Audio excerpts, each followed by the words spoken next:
Good morning बच्चों। अभी हम लोगों का बैंक का चल रहा था और इसी बीच काफ़ी क्वेरीज सैटरडे को जो सिस्टर ने रखा उसमें काफ़ी क्वेरीज आ रही थी और उस क्वेरीज के संबंध में हम लोग आज हमने जो है कल 4 मई का जो है जो क्लास है 4 मई का उस पर जो है रिवीजन की जो आप लोगों ने क्वेश्चन पूछा उसको रखें। उम्मीद है कि आप सभी लोग स्वस्थ होंगे और परिवार के साथ और पढ़ाई लिखाई ठीक से कर रहे होंगे। बाहर मत घूमने निकलना, जान रहे कोरोना बाहर घूम रहा है, पकड़ लेगा तो बीमार हो जाओगे। अपने भी स्वस्थ रहिए, परिवार को भी स्वस्थ रखिए और इसी के साथ हम लोग आगे बढ़ते हैं। एक किसी ने क्वेश्चन पूछा था सर 3C का फिर से डिफाइन उसको कर दीजिए। 3C का मतलब होता है पहला C करेक्टर। उस क्लास पहला का लेक्चर था, उस लेक्चर को फिर से आप देख लीजिएगा। करेक्टर, दूसरा कैपेसिटी और तीसरा कैपेसिटी टू पे और तीसरा हो गया कैपिटल।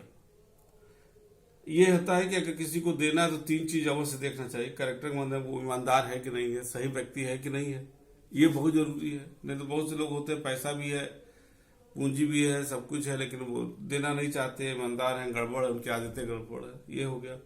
कैपेसिटी टू पे ईमानदार है, सब कुछ है, लेकिन उनके वो पैसा ही नहीं, उनके पास इतनी कैपेसिटी नहीं। अब हमसे कोई कह दे कि इतना 1 करोड़ रुपया दो तो शायद हमारे पास कैपेसिटी नहीं, हम नहीं दे सकते, हम बहुत ईमानदार होंगे नहीं दे सकते। और तीसरा कैपिटल कि जिसके अगेंस्ट वो लोन ले रहा है उसके पीछे पूंजी और एसेट्स कितनी है।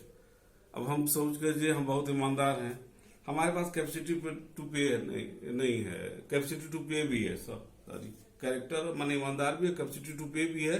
लेकिन अब जैसे इस सिचुएशन 2 महीना से करीब करीब हम लोगों का बंद हो जाएगा, सबका बिजनेस बंद हो जाएगा। अब ऐसी दशा में हमारे पास हम पे तो नहीं कर पाएंगे और अगर हम बैंक को हम नहीं दे पा रहे हैं, डिफॉल्ट हो रहे हैं, तो बैंक के हमारे ही एसेट से वो बेच करके वसूलेगा। तो बैंक ये भी देखता है कि इसके पास उतना एसेट्स बैकअप में है कि नहीं है कि अगर उसको बेच के वसूला जाए। ये 3 चीजें हमारे ख्याल से क्लियर हो गया। फिर किसी ने पूछा था, ये क्लियर हो गया। फिर किसी ने पूछा था शायद क्या कहते हैं सुप्रिया ने, हुंडी, व्हाट इज द हुंडी। हुंडी, इसको आप लोग कोई भी लेक्चर हुआ एक बार रिपीट करके अवश्य देखा करिए। हुंडी is Indian bill of exchange. जैसे बिल ऑफ एक्सचेंज होता है वो इंडिया का, सिर्फ इंडिया में चलता है। It is based on the, not based on the law, but it is based on the custom and practices. माने कहीं इसका जो इंडियन नेगोशिएबल इंस्ट्रूमेंट एक्ट 1881 में इसको मेंशन नहीं किया गया है, but it is practice on the custom and practices. Most of the Indian businessman, Hindu businessman are used it, ठीक है, इसको यूज करते हैं। इसमें भी रेवेन्यू स्टैम्प लगता है आपका। Acceptance is also necessary.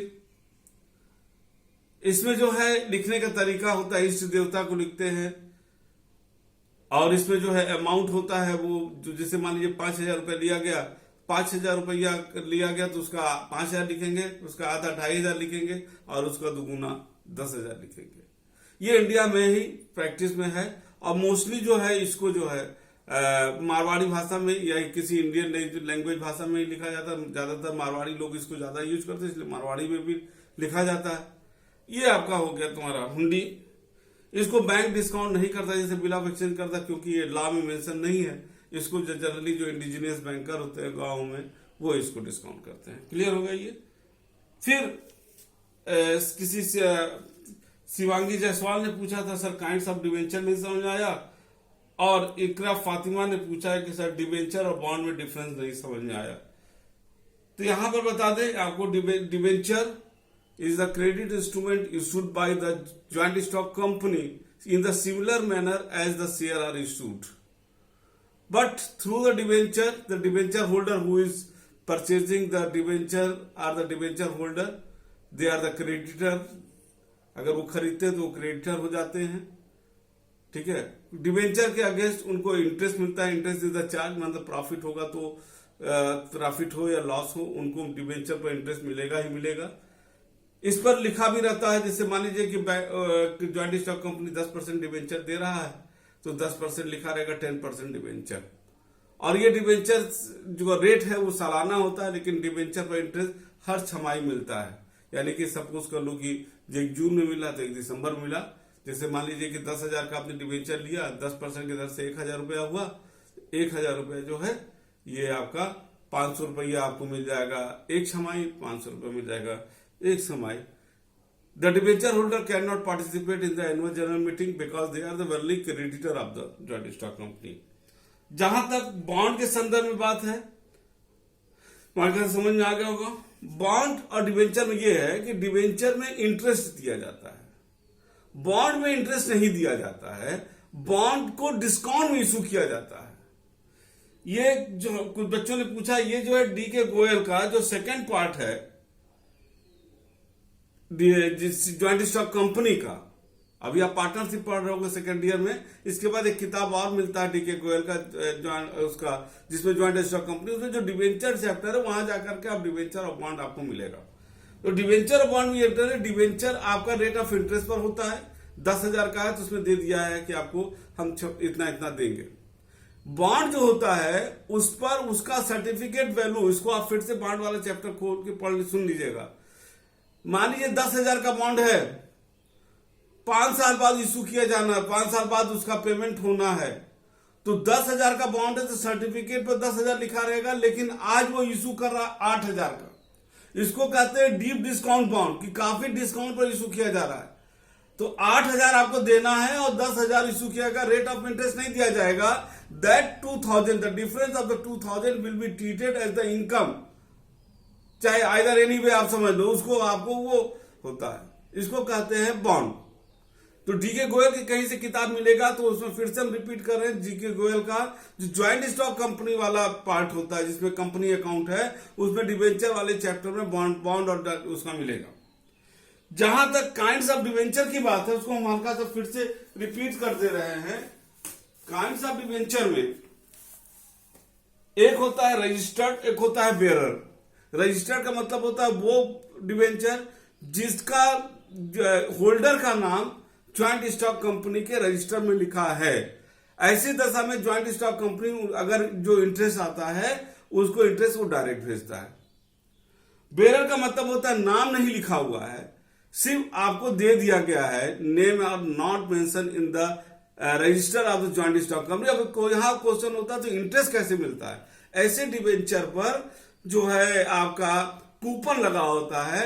जब कंपनी अखबार के जरिए आपको पता लगेगा कंपनी ने इंटरेस्ट घोषित कर दिया है, the debenture holder whose name is not mention in the list register of the joint stock company will present that coupon before the joint stock company and will receive the interest।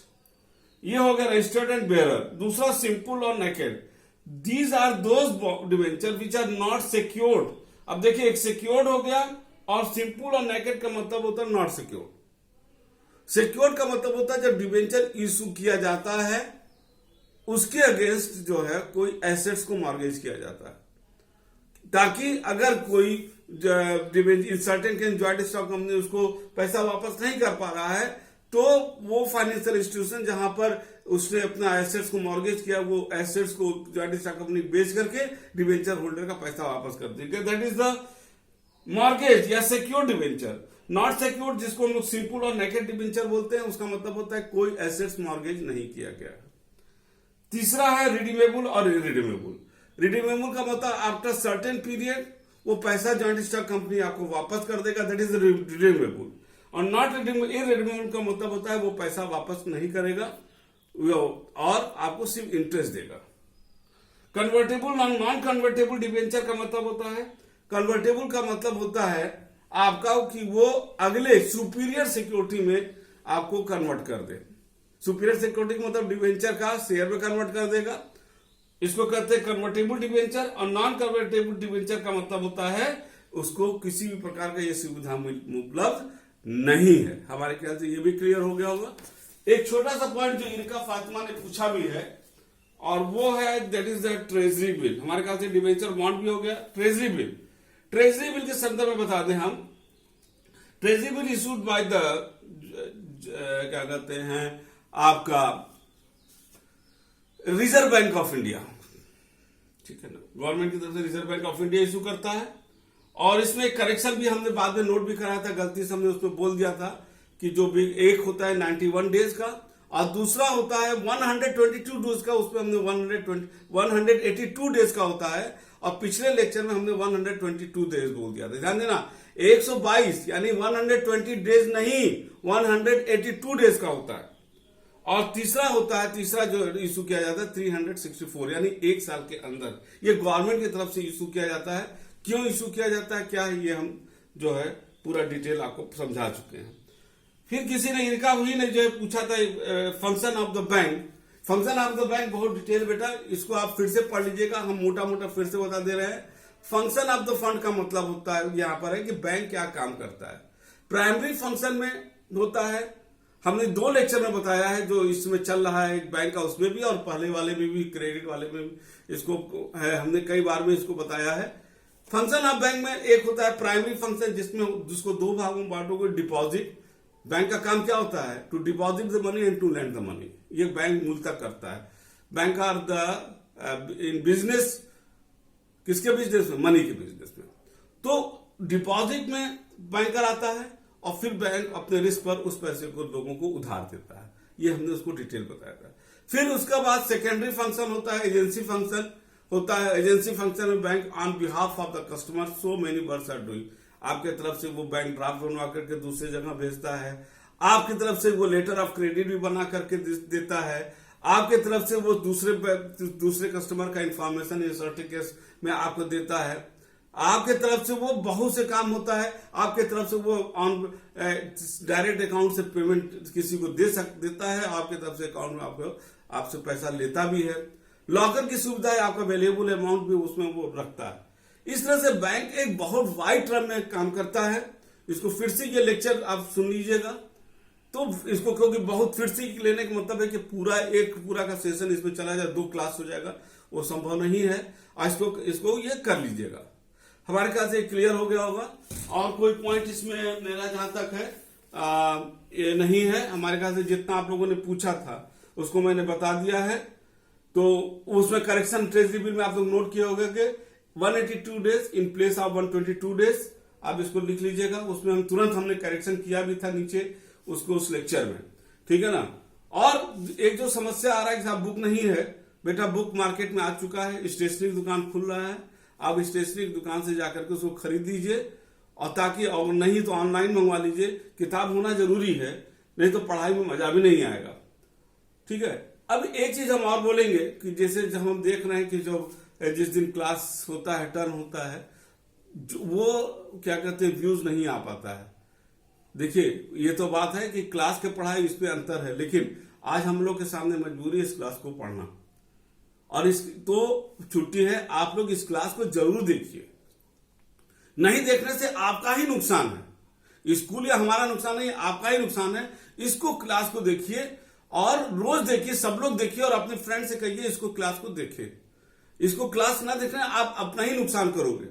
हमको देखते हैं बड़ा तकलीफ होता है कि इतना मेहनत करके हम लोग इस लेक्चर को वो कर रहे हैं और आपका व्यूज आता है कम आता है। इसको क्लास को देखिए ताकि क्वेश्चन ज्यादा से ज्यादा हम लोग बताएं। एक चीज मैंने और भी message through so many students हमने बताया था कि रोज, क्योंकि बेटा मान लीजिए कि ज्यादा क्वेश्चन आप लोग अगर सैटरडे को 5 से 6 पूछते हो तो हो सकता है हम सबका आंसर वो लिख के ना दे पाए।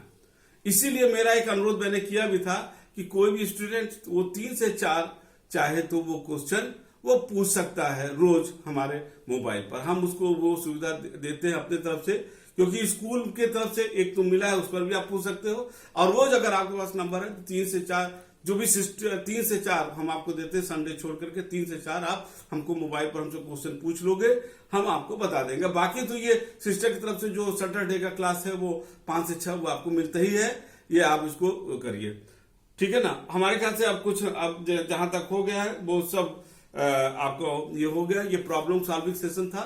आपका जो नेक्स्ट क्लास आपको जो है कल 5 तारीख को जो मिलेगा वो उसी जो अब तक चल रहा था वर्किंग प्रोसेस ऑफ बैंक, उसी पर होगा उसका नेक्स्ट पार्ट। हमारे ख्याल से जिसका भी जो भी क्लेरिफिकेशन था समझ में आ गया होगा। और साथ ही हमारी आपकी शुभकामनाएं कि आप लोग स्वस्थ रहिए, परिवार के साथ रहिए, स्वस्थ रहिए और इसको एंजॉय कीजिए। तकलीफ सबको है, पूरी दुनिया आज घर के अंदर है, लेकिन इसको क्वालिटी टाइम में लीजिए, अपने को इम्प्रूव कीजिए। जो भी आप में कमी है, पढ़ाई से लेकर हर चीज में कमी है उसको इम्प्रूव कीजिए। हम आपके साथ हैं। इसके अलावा भी आपको कोई जानकारी चाहिए तो हम आपको बता सकते हैं, लेकिन बेटा इम्प्रूव करो। सिर्फ सोने से नहीं, सोना तो एक बहुत बड़ा विकल्प नहीं है। आप इसको एंजॉय कीजिए, एंजॉय कीजिए। ये प्रॉब्लम हो सकता है कि आपकी जिंदगी में कुछ एक अपॉर्चुनिटी लेके आए, अपने को इम्प्रूव कीजिए। इसी के साथ हमारी शुभकामना है। आप खूब पढ़िए, आगे बढ़िए और सफल होइए। Thank you.